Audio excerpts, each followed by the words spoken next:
भाऊ, गेल्या 4 महिन्यापूर्वी नगरपालिकेची निवडणूक वरणगावची पार पडली. नागरिकांच्याही अपेक्षा वाढलेल्या आहेत, नगरसेवकांच्याही अपेक्षा वाढलेल्या आहेत की नगरपालिकेकडून कामं झाली पाहिजेत, परंतु कुठलाही निधी उपलब्ध नाही. काय सांगाल? निधी एक प्रक्रिया असते. नगरपालिकेने प्रस्ताव द्यायचे असतात. त्याच्या अनुषंगाने राज्य शासन नगरपालिकेची जी ABCD जी कॅटेगरी असते त्याच्या अनुषंगाने, लोकसंख्येच्या अनुषंगाने निधी हा वितरित करत असतो. त्याच्यानुसार आता नगरपालिकेने प्रस्ताव दिलेले असतील तर त्यांच्या लोकसंख्येच्या हिशोबाने त्यांना निधी येईलच वरून. दुसरा प्रश्न असा आहे की नगरपालिकेची निवडणूक होण्याच्या आधी तुम्ही सांगितलं होतं सुनील काळे यांनी बंडखोरी करत नगराध्यक्षपदाची निवडणूक जिंकलेली आहे. त्यांची हकालपट्टी करायला असं तुम्ही सांगितलं होतं. अजूनही हकालपट्टी झालेली नाही. काय सांगाल? वरिष्ठ स्तरावर त्याच्या बाबतीत चाललं आहे बोलणं. वरिष्ठ स्तरावर त्याचे निर्णय घेतले जातील. आता नगरपालिकेचे जे रेशनिंगचा कॅम्प सुनील काळे यांनी नगरपालिकेच्या आवारामध्ये आयोजित करण्यात आलेला होता. त्या कॅम्पला तहसीलदारांनी माणसं पाठवणार होते, परंतु तुमच्या सांगण्यावरून तिथं रेशनिंगचा कॅम्प झाला नाही असं सुनील काळे तुमच्यावरती आरोप करत आहे. सुनील काळेचा असं आहे, काही काम झालं तर ते सुनील काळेने केलं आणि नाही झालं तर ते संजय सावकारांनी होऊ दिलं नाही. तर त्या कॅम्पचा काय माझा संबंध?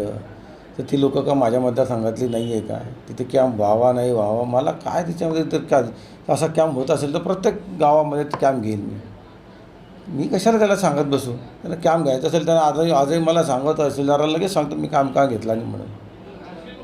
भाऊ, दुसरा प्रश्न असा आहे, मार्केट कमिटीमधून वरणगावच्या पाणी पुरवठ्याची लाईन टाकण्यात येत होती, परंतु तिथल्या सदस्यांनी त्याला पहिल्यांदा सुरुवातीला विरोध केला. त्यावेळी सुनील काळे यांनी तुमच्यावरचा आरोप केला की हा सुद्धा आमदार साहेबांनी सांगितलं म्हणून हे काम करू देत नाही. मी त्याला धन्यवाद देतो की प्रत्येक गोष्टीत माझं नाव घेतो तो. आता ती वरणगावची मार्केट कमिटी ही मला वाटतं मुक्ताईनगरच्या अंडरमध्ये येते. आता मुक्ताईनगरच्या मार्केट कमिटीच्या अंडरमध्ये माझं जर वर्चस्व चालत असेल असं सुनील काळेंना वाटतं तर मला आनंद आहे की माझं मान्यतेचं आहे मुक्ताईनगरच्या मार्केट कमिटी ते माझं ऐकलं जातं म्हणून. त्याने विचार करायला पाहिजे ती मुक्ताईनगरच्या अंडरमध्ये येते मार्केट कमिटी. माझा काय संबंध याच्याशी? बरं, माझ्याजवळ कोणी आलंही नाही की असा काही प्रॉब्लेम झाला आहे की स्वतः त्या सुनील काळेंनी मला सांगितलं का की इथनं पाईपलाईन टाकतोय आणि अशी काही अडचण येते आणि तरी मी काही सॉल्व केले नाही असं.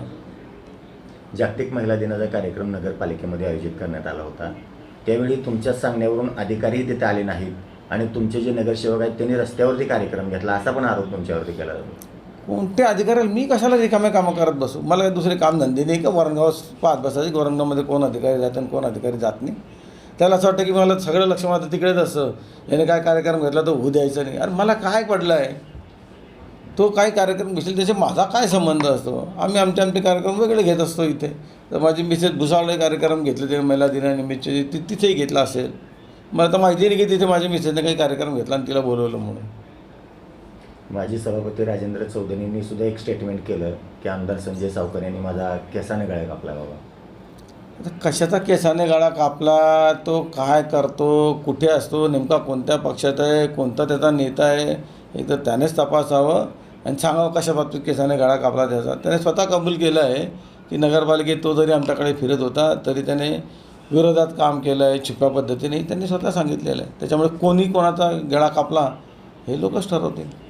तर परवाच सुनील काळे यांनी तुमचे जे भाजपचे जे तालुका अध्यक्ष प्रशांत पाटील यांच्या गाड्याला भेट दिली आणि त्यावेळी स्टेटमेंट केलं की आमदारांची फसवणूक प्रशांत पाटील करतायत असं. आता त्या वरणगावच्या गाड्यात मला असं वाटतं मला तो शिव समजतो आहे नगरपालिकेचा की काय मलाच माहिती नाही. आता तिथे कोणाचे गाड्या आहे कोणाचे नाही आहे मी काय तपासत बसले की मला माहिती आहे? मला हे माहिती नाही प्रशांत पाटलाचा गाडा आहे तिथे का अजून सुनील काळेचा गाडा आहे तिथे. मला काय माहिती तिथं कोणाचे गाड्या आहे?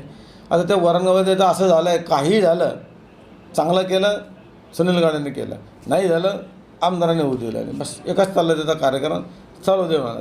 जेवढं कामं नाही झाले ते माझ्या नावावर टाकून दे की आमदारांनी केले नाही. तर पाणी पुरवठ्याचा पण भाव असा प्रश्न होता सुनील काळे यांनी. आता मी काहीतरी पाहिलं ते नागेश्वर मंदिराजवळ तर अंडरपास बनवला तो खासदारांनी बनवला. हा जाऊन तिथे काहीतरी शूटिंग काढून आला आणि आमच्या प्रयत्नाने झाला.